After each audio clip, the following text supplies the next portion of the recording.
So, hey, good to see you all again. We will sort of continue from where we left off. Um, did everyone get to read my email about that single or default and first or default I just sent in the morning?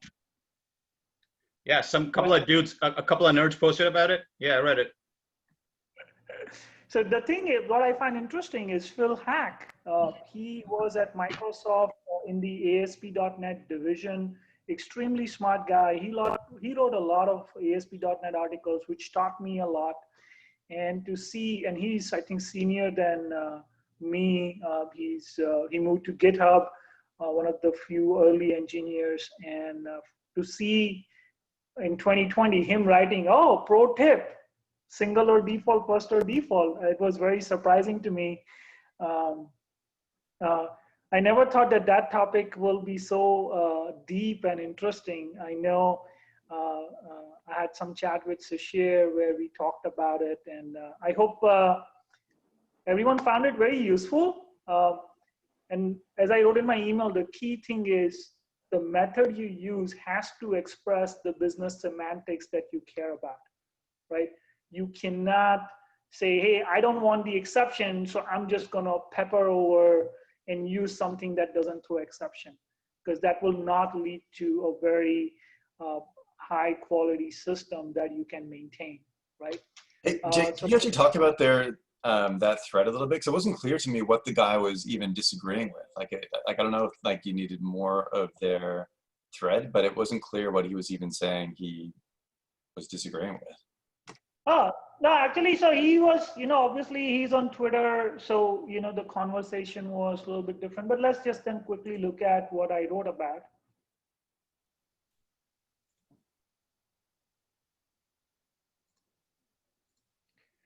Right, so this is Phil Hack. He said, pro tip, if you expect one result, prefer single or default over first or default, right? This will throw an exception. We already know the nuances, so it's all good. And what they wrote is, respectfully, wholeheartedly disagree with this guidance. Every time I have used first single non-default variants, it has bitten me in the ass.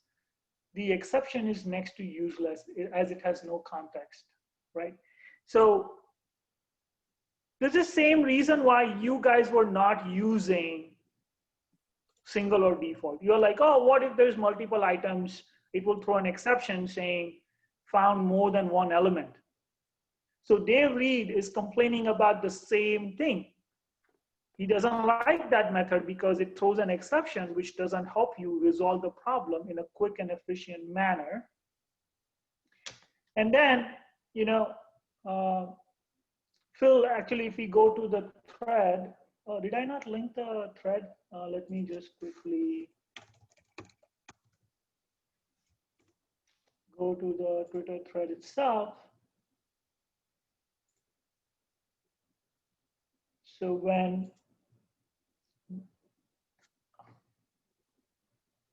he wrote that, right, so he's like, you don't really disagree with my advice, do you? Right? Prefer this, right? And you are saying prefer a custom over single, as long as custom throws when more than one record exists. So I don't think I saved that particular example for single or default.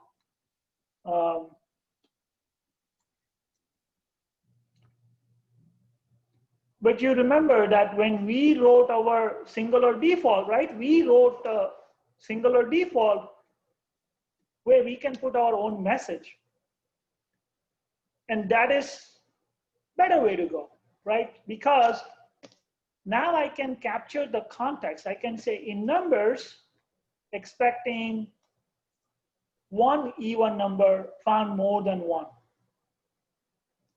right? Because what is happening in the,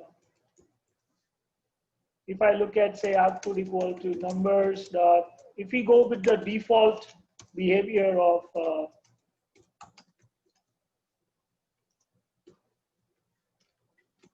so let's run this guy, right? So you just get this exception message. Sequence contains more than one matching element, which is telling you something is wrong, but it is not giving you any context.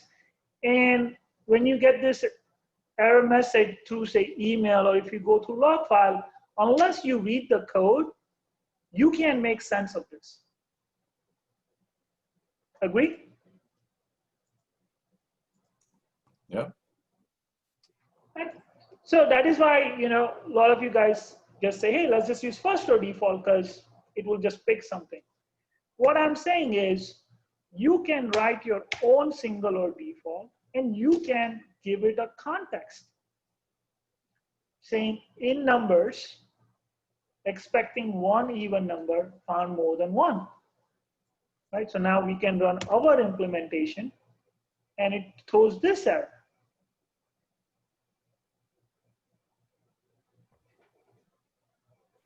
Right?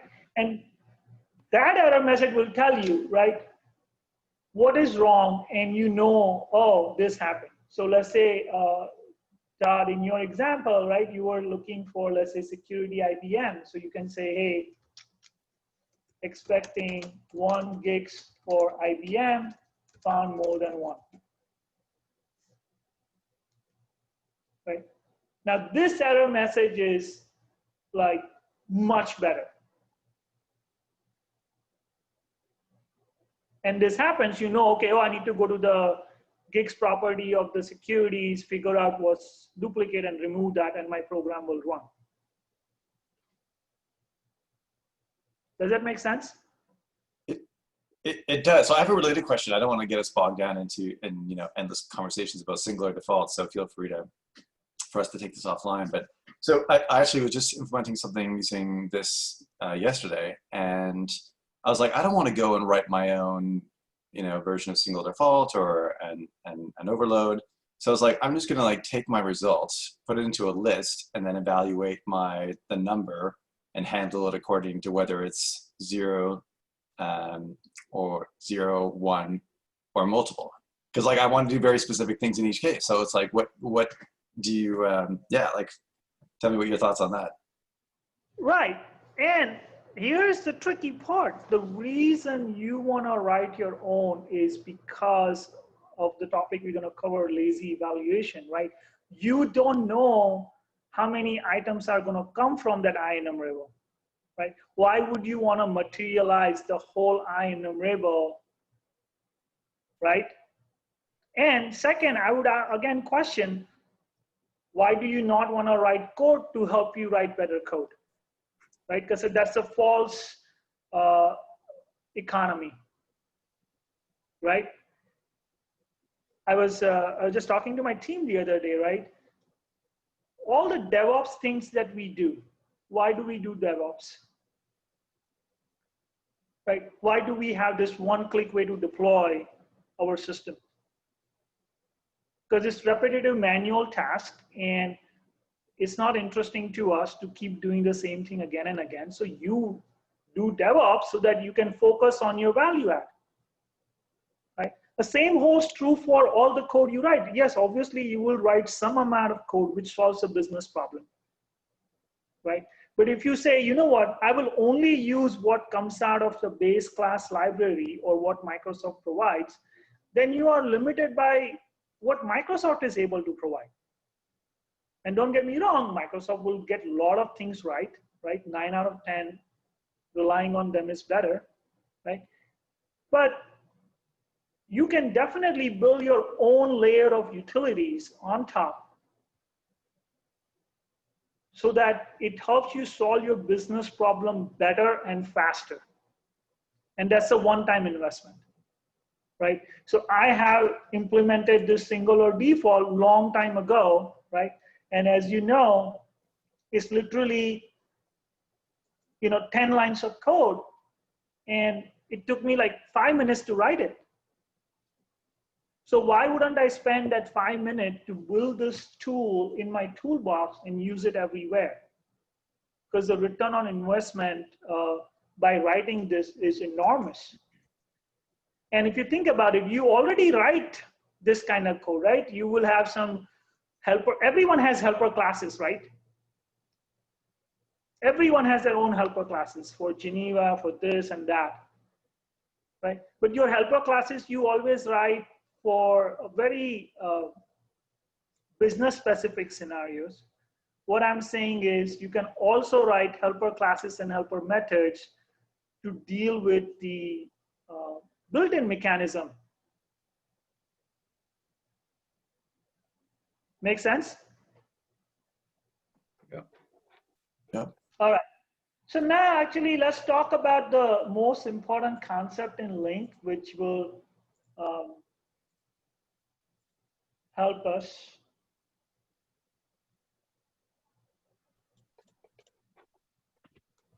Can everyone see this?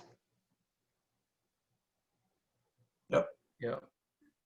Okay, so this is not really a good I-enumerable implementation, Sashir. Hey, does anyone else have it? Ritesh, do you have I-enumerable implementation? Let me check. I guess it's in the other machine. Just a minute. Because I could write one, and in fact, I just wrote one for. Let me see.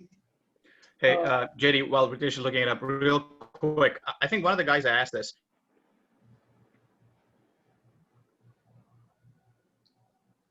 No. You're frozen. Was there a reason that this method's even available in the first place? First or default, all serves all purposes. Oh shit. Okay, can you hear me now? Yeah. Yes, and Okay. that is the thing, right? As a library author, right, you are catering to every single developer in the world, especially if you are working on a .NET Linq or base class library, right? So there are definitely use cases where first or default does make sense, right? My whole argument is the work that we do, that is create a line of business application, right? There, it does not have that much, it just doesn't have the use cases that I have run into, right? And my theory and my point about the whole thing is more about thinking more deeply about what is the business use case you are trying to solve and making sure that your code reflects that business use case. That's the most important thing, right? Because at least when I see first or default, right, it doesn't tell me that you are expecting a single item, right? So I'm losing that information when I'm reading the code, right? So that's one. And two, in case your data model has issues, right, you will not cache that. And as you know, like once data goes garbage, a lot of things start falling apart, right? Why do we do unique constraint on our tables, right? Because we want to make sure data is in good shape. Because if you don't, and if you join, you will get multiple rows, and those issues become really, really hard to troubleshoot, right? So at least my goal with the systems that I develop is they are very narrow in terms of what they will deal with. That, hey, I need data to be in this shape, and then only I can do something with it. If it is not in that shape, then I need to throw an error message to that effect. Okay? Fair enough. Thanks. Hey, Ritesh, you have it or no? No, not yet. No. Okay. Well, I'm still looking. One other follow-up question to some of the things you guys had discussed. I think this was in the last one. You showed how when you ask for a link to select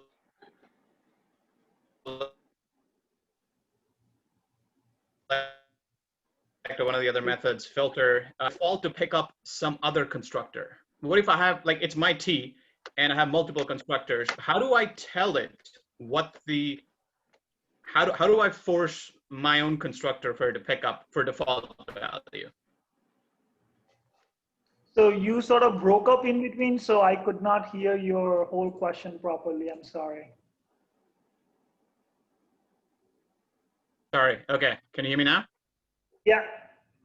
I'm just saying for default T, if I want to force my own constructor, if it's a T and I don't want it to just go off of the default T, a parameterless constructor that I've not provided. Instead, I wanted to pick one of the constructors that I have provided with one or more parameters. How do I do that?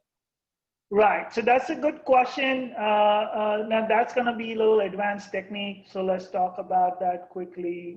Let's say, so the way I actually do it is just make that as a parameter saying, you know what, either I'll take default t or you pass me Oh, passing. Okay. Okay. value, right? So here, if you see, right, I can say, instead of by default, let's say integer value is going to be 0, but I'm saying if give me default of integer 32.min value, Understood. right? So because there is no easy mechanism for you to pass in like, hey, which constructor to call, right? Because that becomes very, very non-trivial very fast. So you don't try to decide that here. You say, hey, just give me your alternate default value and I'll just give you that. It's much easier.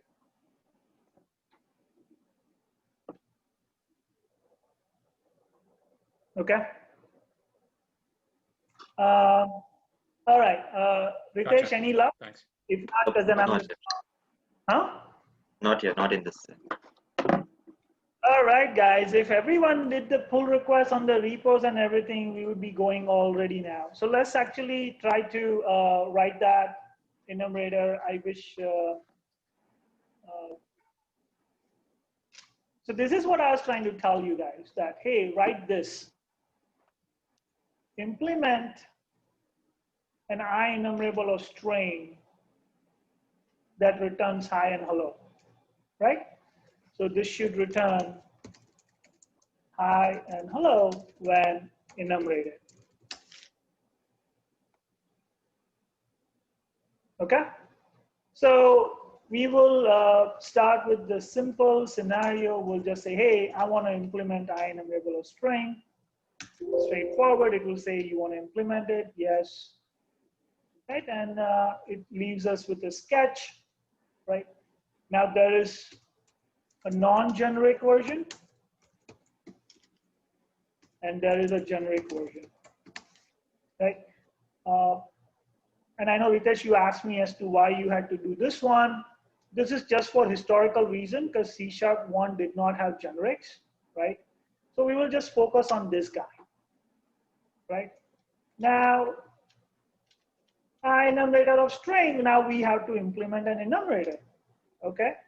So we'll just,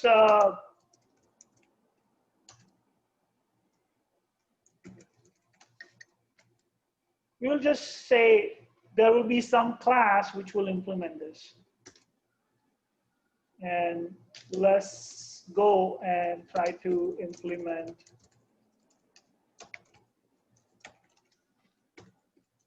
this guy. Okay.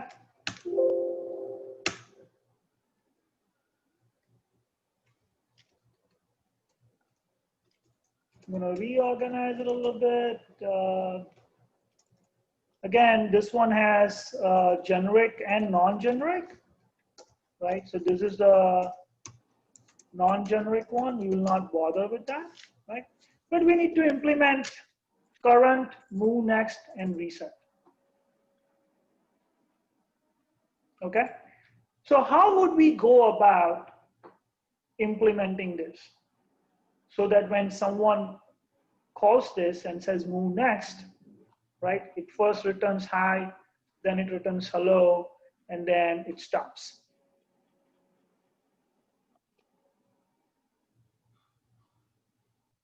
Any ideas how we would implement this?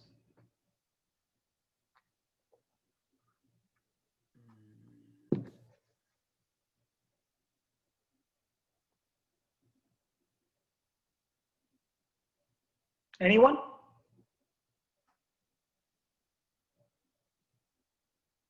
Could use some pointers.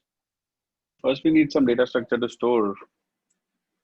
No, let's say I don't want to store anything. I just want to return two values, right? In an enumerable fashion.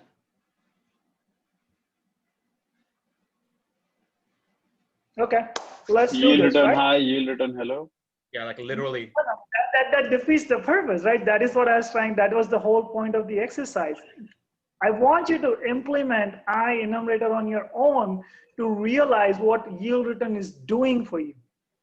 That guy who said Oh, yield that's why return, you don't like my smartest guy. solution. Yes, that is the whole point, right? I mean, if you are using yield return, right, everywhere, and it's great because it's an amazing feature, but do you understand what it is doing for you behind the scene is what the point of the exercise was, right? So this is how you would do it. Let's just get to it, right? I'll declare a local variable called current, and I'll set it to null, okay? And I will just return the current one here, okay? Now, when someone calls the move next on me, I will check if current equal to null, right? I will say current equal to high, okay? And I will return true, right? This one signifies that you can call move next one more time, right? And then the design is that you call move next and you access the current. You call move next and you access the current. Make sense?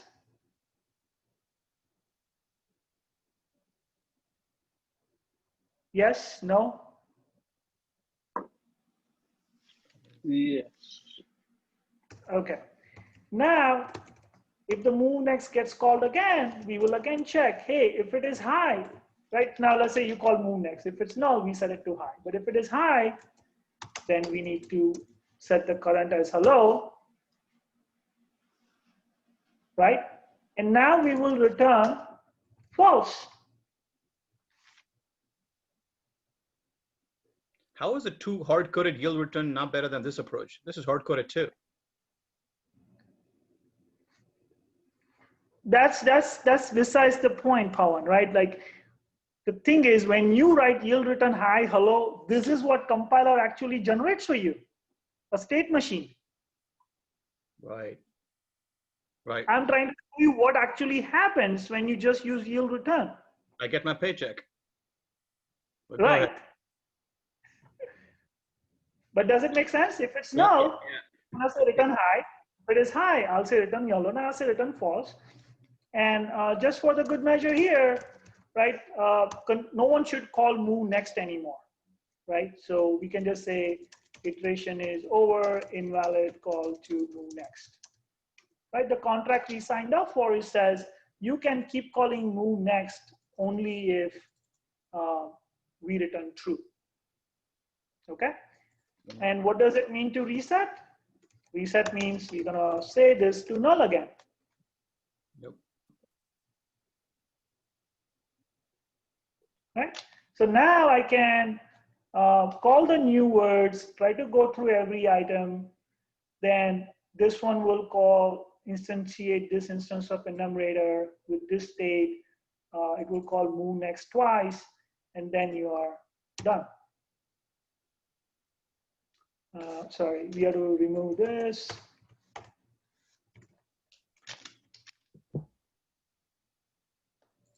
Oh, hold on. True. Sorry, I have to return true, and then if current equal to hello, then I will say return false, because there is no more values after that. My bad. I had that written correctly the first time when I went over with Alan. Right. So now I return hi and hello.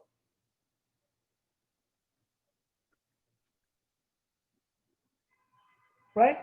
Yep. And that is where the for each itself actually is a compiler construct which will translate this into something that you understand.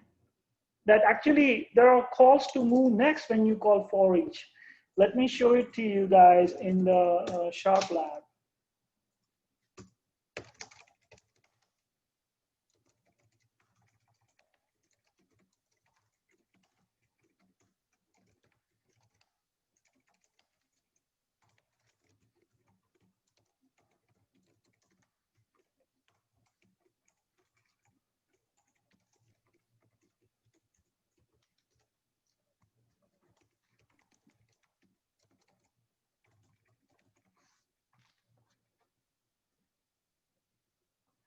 See what for each translates into? It says, you know what, just because you said that, what I do is I call numbers get enumerator method. Then I say while enumerator.move next, current is this, and then I pass in. So this guy here, so how do I visualize? Right? This is the, let me see. Does it translate? No. But you see what I'm saying? This for each, right, is actually all this. Yeah. All this, actually. This. Right? And that is what compiler did behind the scenes for you.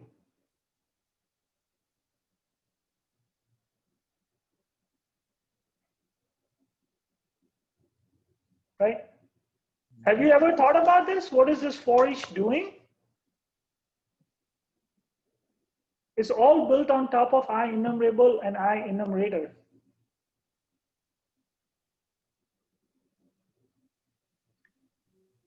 And JD, quick question. So why did it wrap the whole thing in a try and finally? Why did it need that? because there is a dispose method, so you want to call a dispose on that, and that was one of my exercise question, I believe. I think I did add as to why is it, why does IEnumerable implement IDisposable? So I would leave that, I would request that, find that email again. There is a reason for dispose, and because you want to make sure that dispose get called, that's why they put finally and call the dispose. John Skid gave a perfect answer as to why this is dispose is required. I think Ashish asked me the same thing last week. Ashish, are you clear on this now? Disposable? Yeah, I've gone through the on Stack Overflow, the John Street's answer. I've gone through it. Yeah. Perfect. Perfect. Yeah. It's in one of my emails, Todd. I have written down. But this is what it takes. This is what it takes for each to work.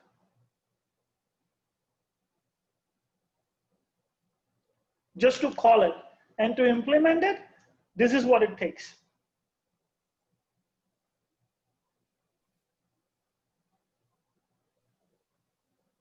And now let's compare.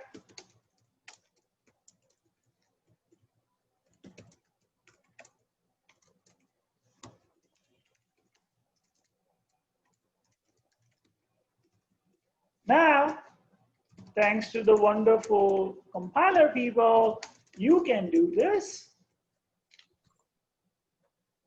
Oh, it's just syntactic sugar on top of the same thing you just showed. Yes. So you see how there is IEnumerable that has to implement get enumerator. Then you have to do words enumerator, right? And this is all just mechanics.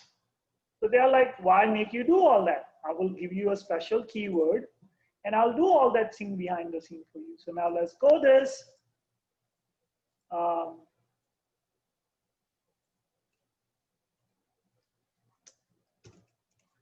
Do this.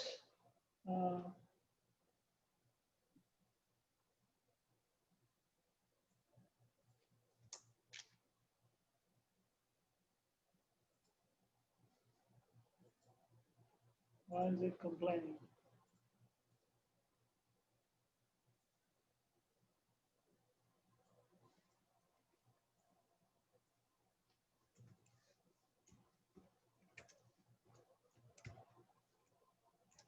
Sorry, I did not prepare for this. That is why it's all clumsy, so bear with me.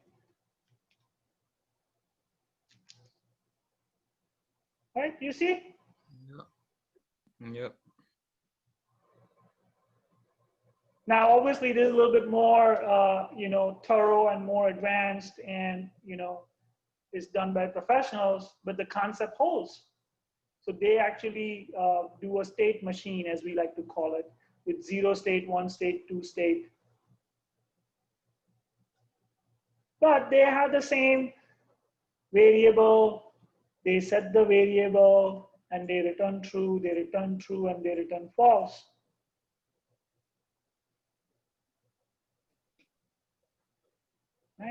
So this little thing here, 1, 2, 3, 4, 5 lines, get translated into around what, 100 lines of code.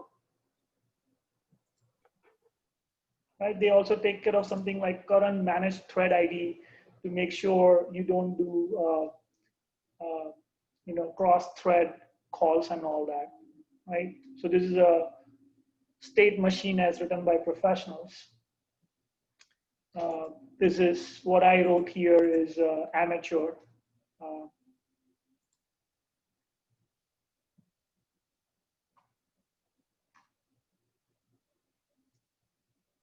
So let me stop sharing for 1 second. So this is why I kept saying like that exercise I gave is extremely important to understand Linq, that there is a state machine in the play.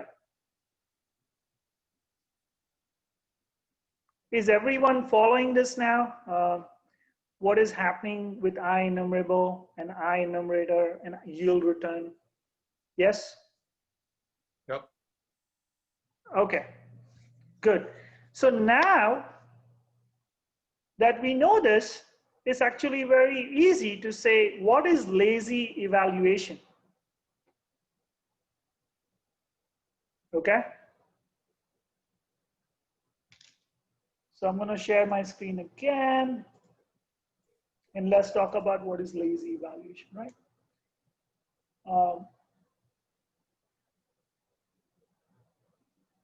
So when I just declared this, right, do you expect, so let me actually go here, right? Now we'll say words equal to words helper.get.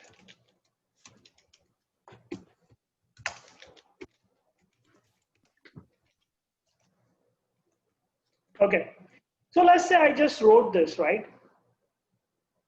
Do you expect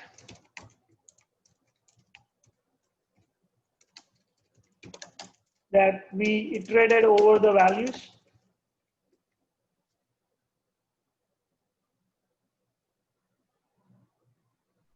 Not really. Right, right? Now that you know what's happening, when you got this, right, you got a representation of the query, not the execution of the query. Right. Right? This guy, right, is an IEnumerable of a string, right? It represents the IEnumerable. It doesn't iterate over the IEnumerable.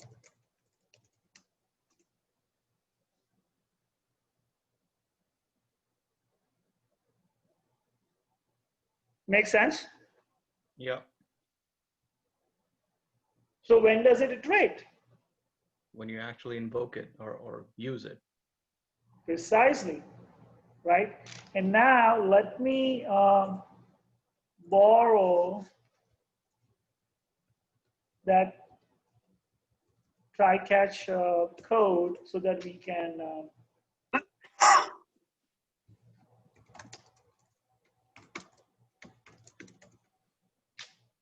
right, so this is what gets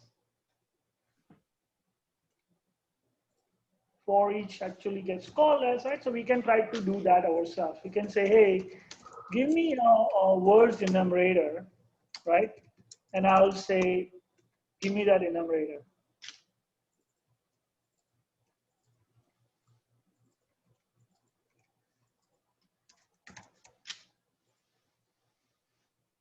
So unless I call a get enumerator and I call the move next method, nothing happens.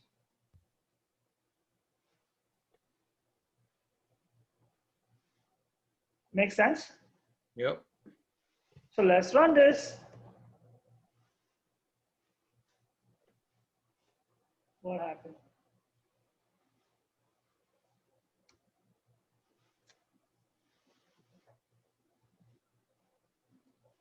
Now here's the beauty of it, right? Just because I have an IEnumerator doesn't mean I have to iterate it all the way to the end. I can stop calling move next before it returns false. Right? So I can say, hey, if current equal to high, I will break.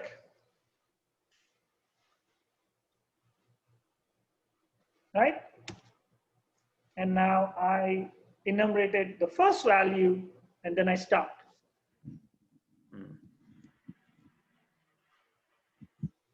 So this is what the lazy evaluation is.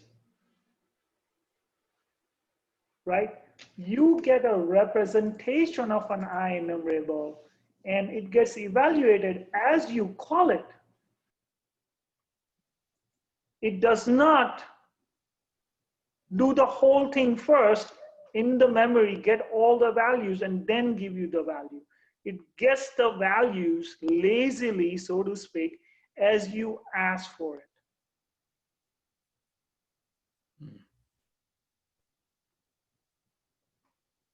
Does that make sense? Yeah. Yep. Yeah. So I guess to literally state the obvious and quote the opposite would be, instead of using yield return, if that were returning a list of strings, that would already have been computed and there's no lazy execution there. Precisely. Wow. Okay, fine. Precisely.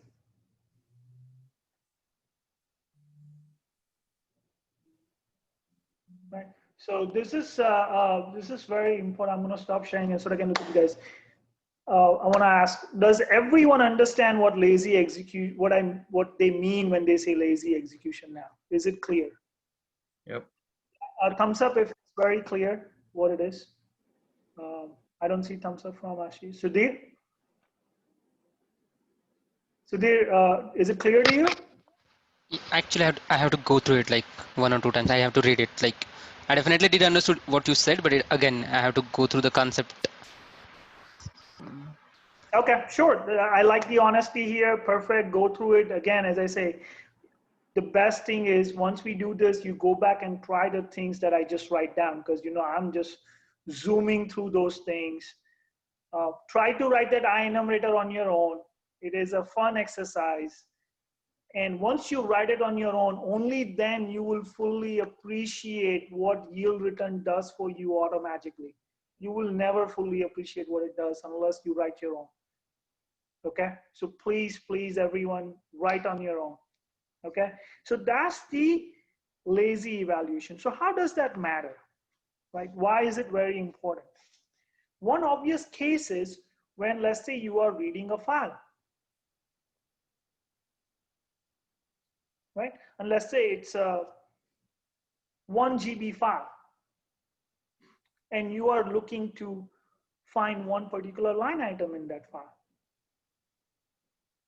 That time you want the mechanism which reads one line into the variable, gives you that line, you do something with it, and then decide, should I go to the next line or not?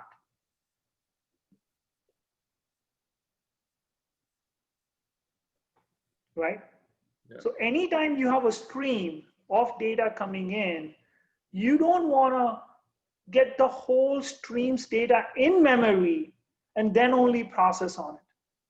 You want to stream the values one at a time and decide, hey, what do I want to do with this?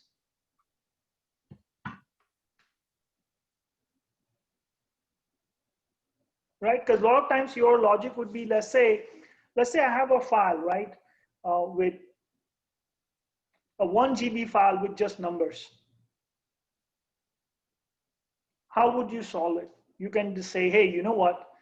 I will read all the lines, right, and put in an integer array and then sum it up. Or I can write a for each loop, read each value one at a time, keep a current tally, and then sum it up. Right. Did that example make sense? Right? Yeah. So That's what lazy evaluation is. And at the same time, because you are defining everything on top of I enumerable, you can chain them to express a different stream without actually executing the stream. And that's what makes it very powerful.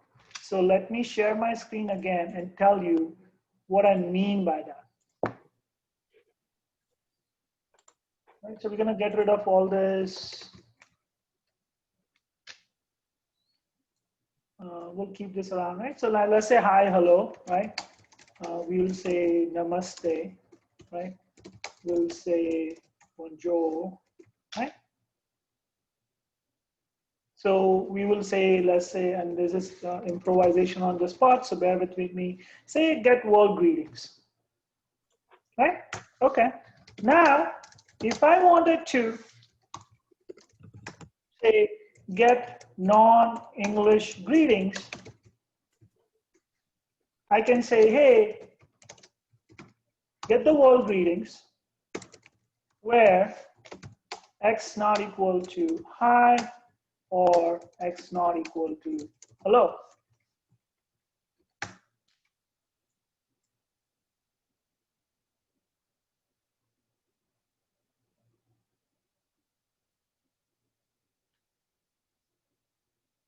Right? So when I call this, how many times does it evaluate the get world greetings?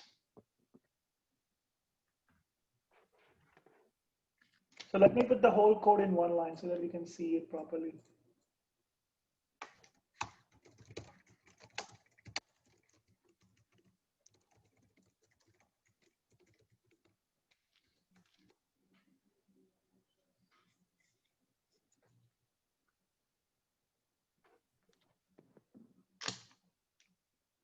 So any answers? When I run this one, how many times do we go over this list? 4 times. 4 times, as in I'm saying how many times you go over the list, as in how many times you run over the I enumerable, not that how many values you're returning. Oh, Once. once. Any other answer? Anyone who thinks it's not one? Oh, twice. Okay, twice. So some more answers. Pawan says twice. Shishir? One. Once. Ritesh? Once. Yeah. Once. Okay. Todd? Guessing once. Once. Alan? 4. 4. Okay. Mark? I also think it's hard to say because I think once you hit that first yield, you're returning a value, but your stream isn't exhausted. So I don't want to say 1, but I jumped to 1 mentally. So let me put it this way. I want to say here, done. Right? I want you to answer me how many times it will print done. That's my question. 0. That is the question. Huh? 1. I think this will only hit high. 0. Right? This will never go past the first yield return. 2 times. So, so you change your answer, Shishir. How many? It will print console.writeLine done. I 2 times. guarantee 100%. Okay, it's not a trick question.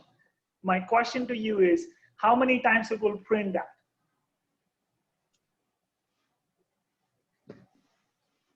I think once then. I'm on the fence though. I don't know why. Still saying 4. And 2 times. I changed my answer. But I want to change my answer to infinity. All right. So I think it should print it once. Okay, and let's verify before I go on as to why once, because now you guys are confusing me. Yes, it printed once.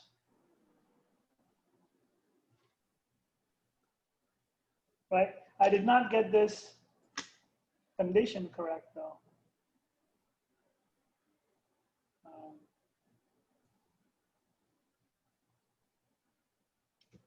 Let's just make it just one English greeting, right?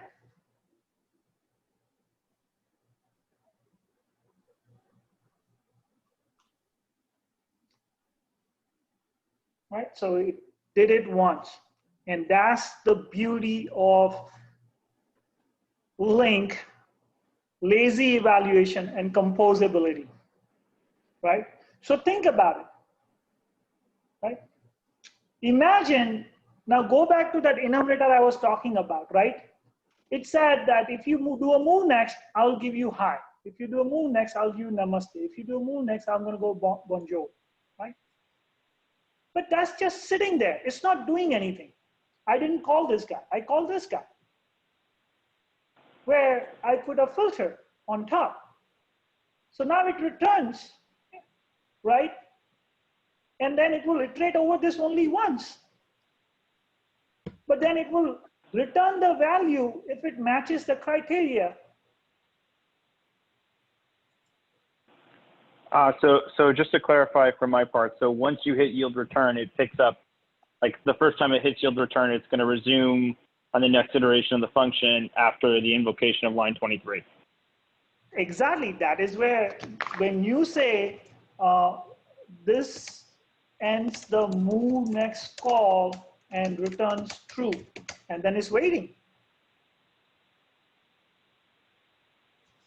Right. Okay. This Gotcha. ends move So next Jerry, you're call, saying right? no So matter, this, sorry. So you're saying no matter what's in the where clause, this would still have just printed once because it would have reached the state. Okay. Okay.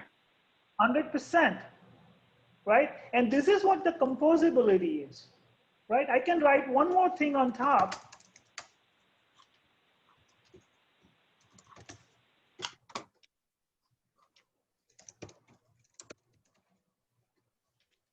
And I can say get non-English greetings.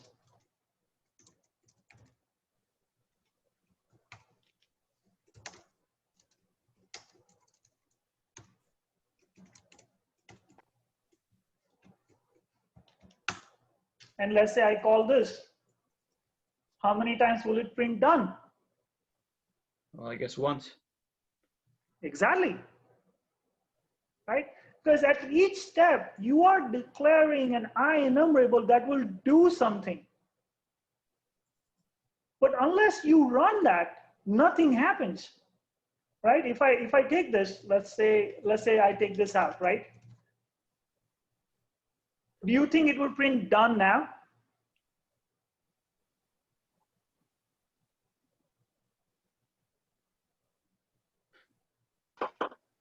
All right. What part did you just change in the code? No. I don't worry about what I changed. I'm saying I wrote this. Okay. And I run this. Will it print done? No, it won't because you haven't invoked it at all. Precisely. Right? So when it sees this, it will say, oh, there is this guy, and I need to put a where. So then it will go this, and then it will be like, oh, there is this. And ultimately, it will find an I enumerable that it needs to execute. It layers in your code on top and enumerates over this only once. Hang on, JD, I have a question. In the where part, if you had two conditions, if you said x not equal to hi, or x not equal to namaste, it would still, and you actually invoked it, it would still print it only once? Like how does the move next, the state keep track of the or part? Because now I've added. So remember, when I'm doing this, right, this gets passed as a func Correct. keyboard. Right. Right? Right. Right. Every time it just looks at this and it tries to apply the logic. It looks at this and tries to apply the logic. It doesn't care. See, this is what the layering is, right? This guy doesn't know what you're going to do with it. Yeah. It says, when you call me, I'm going to give you hi, namaste, bonjour, right? It doesn't care what you're going to do with it. Then you defined an expression where you said, hey, get me some I enumerable from somewhere and give me another I enumerable which will exclude the high if it is part of it. Yeah, okay, fine. So you're doing the for each and you're invoking func on each item at the, okay, fine, fine. This is the definition of an I enumerable on top of another I enumerable. Right. Right? Same thing here. Now, when you call this, it changes everything and runs it for you. So you're saying right now it won't print done. It will print done, right? Let's run it. Why would it print done, right? Like it cannot print done because you did not execute, I mean, you did not iterate over words.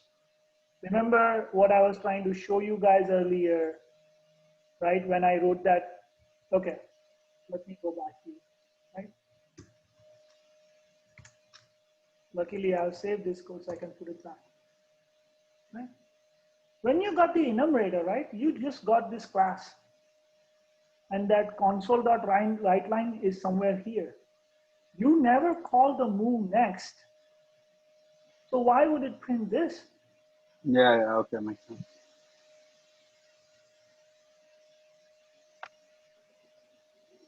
You have to enumerate over I enumerable before you see anything. Yeah, makes sense. Right? And this is what we call composability.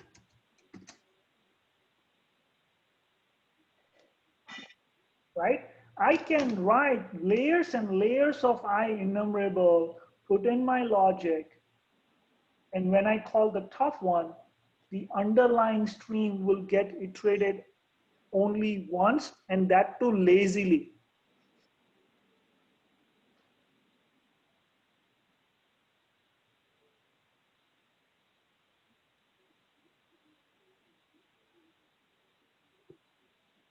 Right? Because if you see the definition of where, it returns an I enumerable itself. Right? And that is where what we were going to do was this. How can you write a where method on your, sorry. So let's go here, right?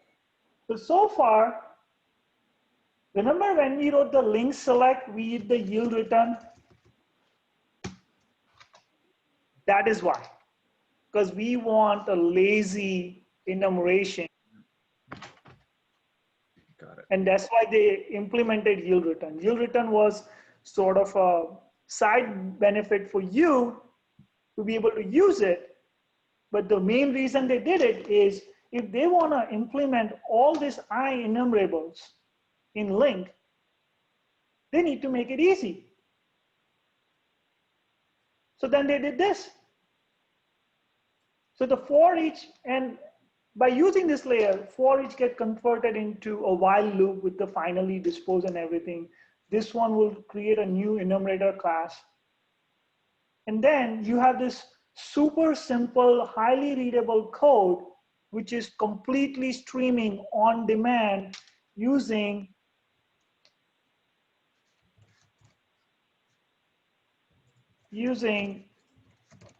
something like this underneath. Everything is move next, current, and reset underneath. And that is the beauty of Linq whenever I look at it. It's just this I enumerable T and I enumerator T with these three methods, three methods / properties, current, move next, and reset. That's it.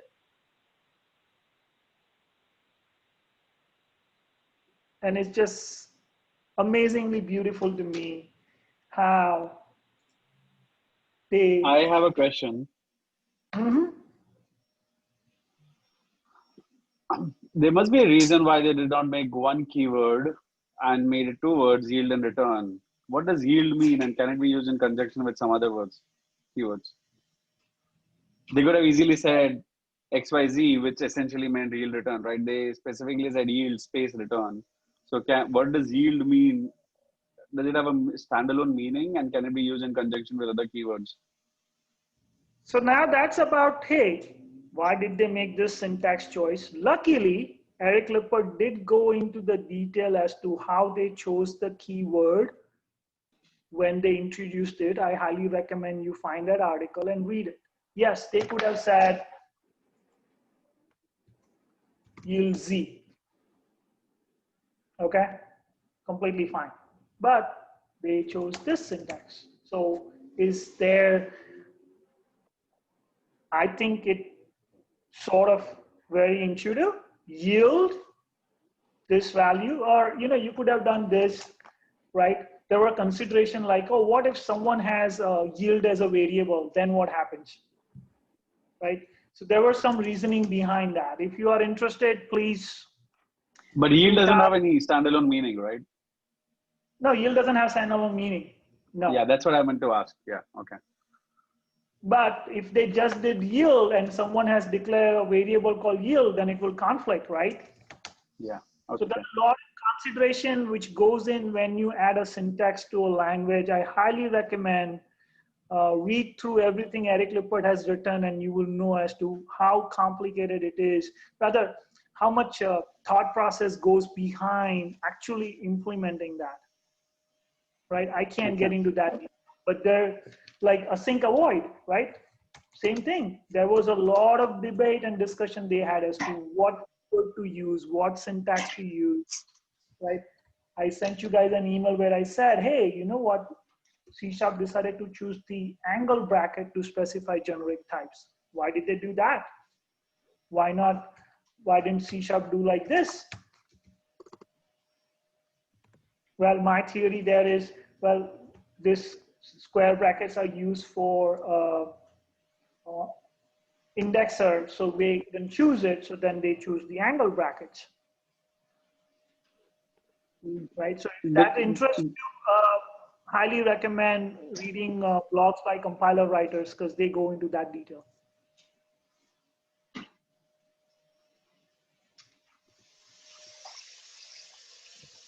Right, so is this line of code, this 30 lines of code, crystal clear to everyone? Yes.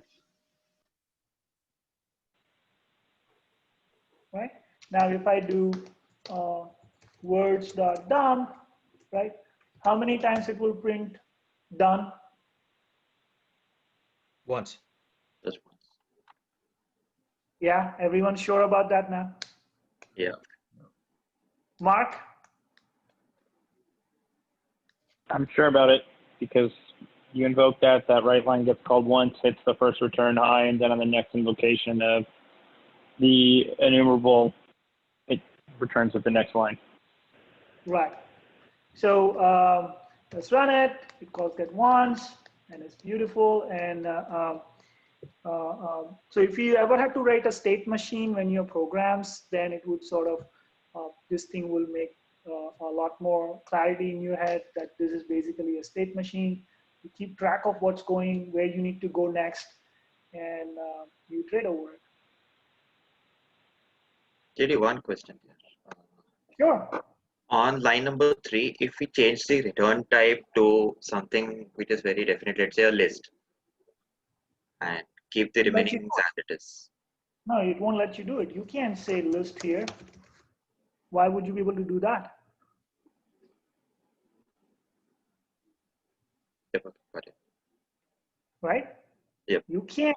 That is why when you get IEnumerable, unless you call a toList on it, you cannot assign it to a list.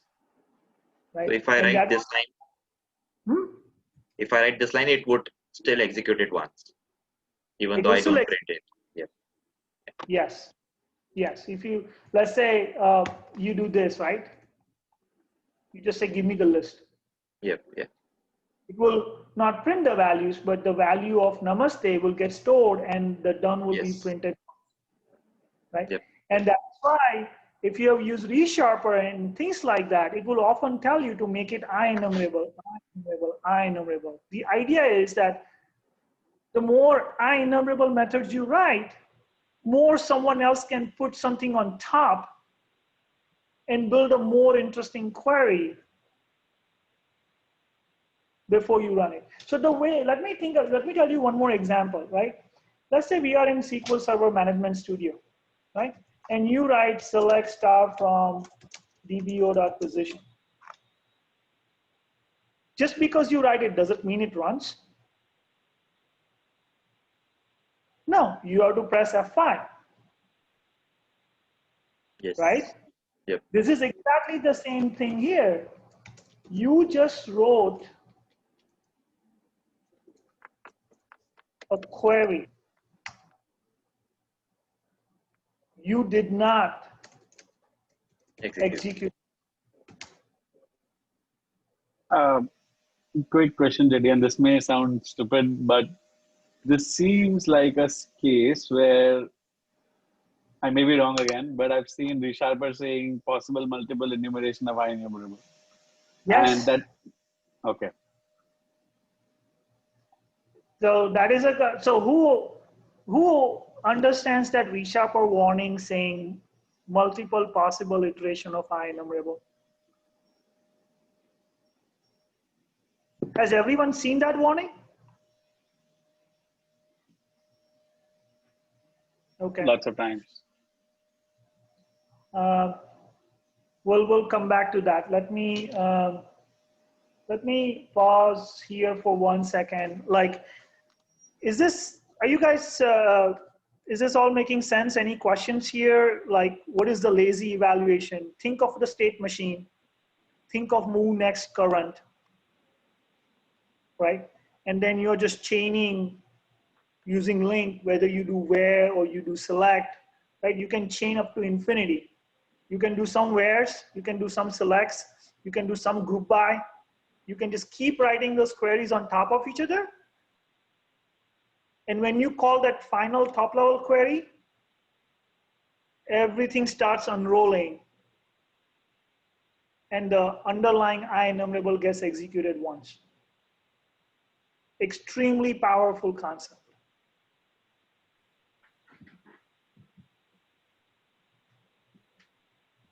Yes?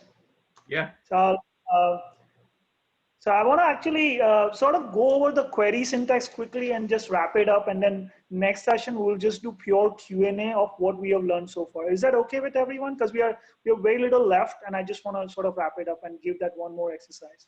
Is that cool with everyone? Yep. All right.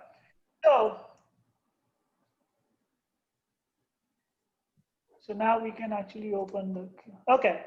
So now let's talk about the query syntax, right? You all have seen it, right? From X in numbers, where X percentage 2 equal to 0, select X, right? So what is special about that? Well, there is nothing special about that. This is literally a syntactic sugar, and when you write this, compiler will translate this into a chain of method calls that you now fully understand.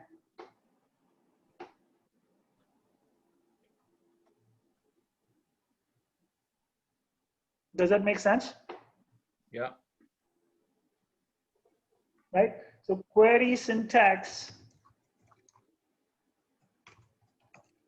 is a pure syntactic sugar, right?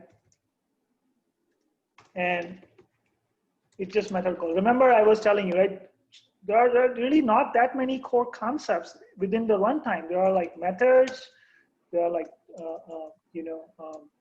fields. That's pretty much it. So Can you do runtime Can you do projection with? Can you do projection with query syntax as well? Well, right here, this is the projection. Actually, But then, the thing you about is that here, the projection is implicit. Here, you always have to do an explicit projection. So I can say select X plus 2. Right? okay. If you think about it, right, actually, the funny part is when you do this, right, You didn't say what to select, right? You just said only give me those numbers that match certain criteria. But then, that method call is designed such that, hey, you know what, I'm gonna go give you the original T without any projection. But when you write select, right, I can't do this, right? I can't write a query like this because it doesn't know what do you want to get out of it. So you have to do select X. Okay, makes sense. Right? So let's actually sort of quickly prove it out. Very, very simple. Our trusted old friend SharpLab, right? We get rid of this.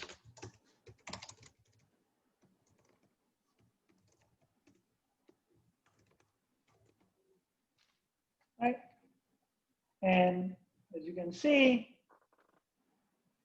right, enumerable.where, this function, right? And then we put this here, exact same thing.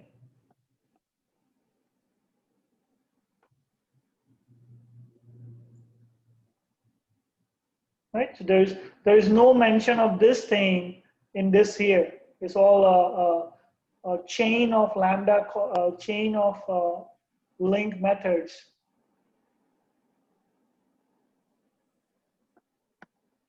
And it's all very mechanical translation. And once you actually start looking at this, it reads much more obvious. You can not only read your own code better, you also know what's going behind the scene better. Is it just a case of versions that Linq came later, or is there a reason why query syntax is there and also Linq is there and we just need to use one of them? No, but the Linq and the query syntax all came at the same time. So they built it in layers. They built all these methods, right? And actually, let me ask you this, right? Have you noticed that sometimes you will write your thing in the query syntax, and sometimes you will write this as an extension method like the where or select? Have you noticed that?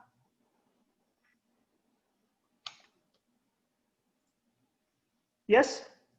Has everyone used query syntax? Right? And everyone has used the where method also directly, right? How did you make that choice?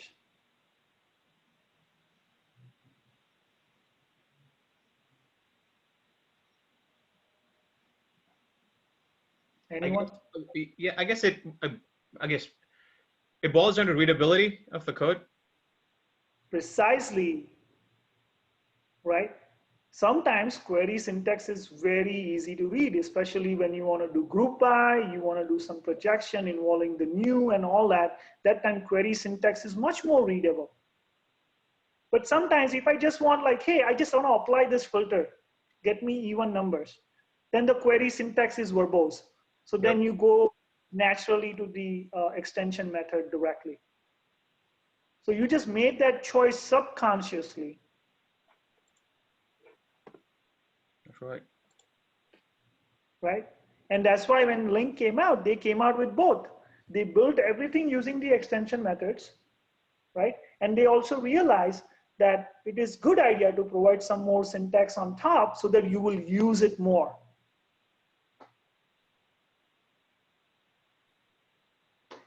Does it make sense? So nothing much to go in the query syntax, is literally translating what you wrote into Linq extension methods. And the goal is to, again, provide a way for you to express your business semantics in a better fashion. So as you've been doing it so far, use one or the other depending on what makes the code easier to read. No fancy techniques there, right? So there, one question which I had when I saw it rashed away, right, is if you, other advantages, they looked at the syntax of SQL and they sort of borrowed that, right? It's very similar to SQL if you think about it, right? The only weird thing is SQL starts with select first and Linq starts with from first. Right? Does it seem backwards to you guys? And Yeah. can someone give me a hypothesis as to why did they do it this way? It seemed backwards at first, just coming from SQL, but now like SQL, it's not that it seems backwards, but it's frustrating that you don't get the IntelliSense right away when you're building your query. Perfect. So actually SQL is backwards. Remember how many times you write select star from table and then you go back and jump? Go back, yeah. Right? Because you can't do autocomplete because you don't know what you're selecting from. But if you do from first, like the way Linq does, then in the where you can give autocomplete. In select, you can do autocomplete. So actually they fixed it, and this is the correct order. SQL wrong. Yeah, I think I learned once upon a time that the way the SQL compiler works is it reverses it just like your syntax here is. It looks at what's in the from first, and then it works its way down, and it does select last actually in the background. Right, exactly. Remember, everything that you write as a programmer, right? There is a compiler somewhere that has to interpret what you wrote, right? Now, it's sort of, they thought about the readability of the SQL, saying select XYZ from, it sort of reads more naturally as a human. And it's not a bad choice, but it's a terrible choice as far as providing a better development experience goes, because now you can't provide that development experience, right? And then we just sort of got used to it, right? But then when they did the Linq, right, and they obviously want to provide IntelliSense and everything, you just can't do it if you don't put the from first, right? And now if you think about it, like it makes sense. From this, where this, get me this. It's more natural and more intuitive the way Linq does it, right? Let me just see last one or two things which are there. So that was the query syntax. So this we already went over where I said, so I had, this was my proper example, right? You can write queries, add some more logic on top, and when you execute it, it runs only once. So my example was, hey, let's imagine if there is a query called get people of the world, then I can write another query called name starts with J. Then I can write another query on top saying name starts with J and lives in NYC. And then say, hey, if he's an immigrant, right? And when I run this, how many times does the main get people of the world runs? Yeah, I think I know this guy. Right, so how many times will it print that console.write line when I run this? Still just once. Yes, just once. Get people of the world, right? So we did it from the perspective when I just went like off the script. We did it as methods, but you don't really have to even do that. You can literally write. You can break down your query with meaningful names and be assured that it will be executed only once. You can pass this around to different methods if you wanted to. And that is what makes Linq extremely powerful. 13. Oh, we have to go into this. Okay, so we still have 2 more. So I guess we will have to, we will continue that next time. I did not realize that we have 2 more scripts as far as Linq is concerned. But yeah, any more questions? Yeah, so JD, I guess in terms of usability, you mentioned it. The type of use cases where this would be most powerful is when you're reading a large file with strings, numbers, whatever, right? The goal, I'm guessing, is twofold, right? One, your memory footprint is very small. And two, you don't have to necessarily scan through the whole thing if you already achieved what you were looking to achieve, right? Are there any other, I don't know, any other benefits, any other, any other pros of, where you've used yield? Is any other? No, that's it. That's pretty much okay. That's it. And that's a very common use case. Don't get me wrong. This is true for a lot of us here, dealing with like super large files when you don't have to go through the whole thing. You're just looking for something specific.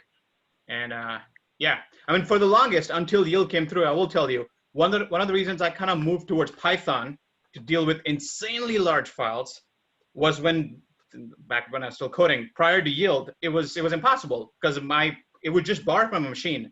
I had to find a server with better cores to run the shit on, so it would actually hold the whole thing and then run, execute the process on it. But yeah, okay. Yeah. So that's the point. That's the beauty of it, right? You could have always written that enumerator on your own. Yeah, I mean, without them, I'm not that smart. Write it because it's just too much work.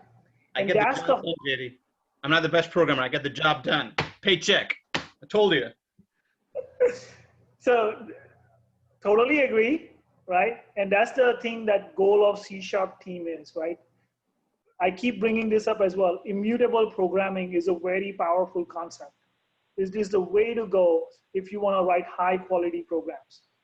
But does any one of us do immutable programming? No. I try to do to the extent that I can, but it is so much work to do that I'm not going to spend that time. But when C# will add a feature to make immutable programming easy, you will start doing it, right? The easier something gets, the more you do it.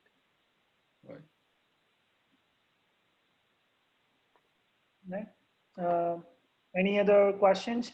And guys, as I said, please try to do the exercises, right?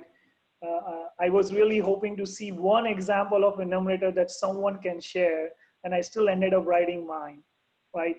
And I have no problem, honestly, but guys, like, this will not click. You won't be, I keep telling you, like, what I want to do is that last scene in Matrix where you can see the ones and zeros, agents as ones and zeros.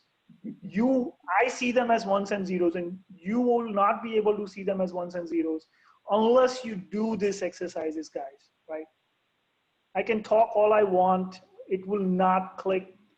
You won't be able to see the layers unless you write it on your own. I assure you. I wrote a lot of code to be able to see it at that level. Fair enough. All right? Yep. Cool, awesome. Thank you, everyone. This was a great session. Now everyone understands lazy execution and composition. So we'll wrap the Linq session next week, and then we're gonna go into the most important topic of exception handling, because I think I really need to cover it as I'm dealing with certain things with my team. I think it'll be a super helpful session. Sounds good. Great. Thanks, All man. right. All right. Thanks, everyone. Have a fantastic session. Catch you later. Bye. Buddy. Cool. Thank you. Thank you.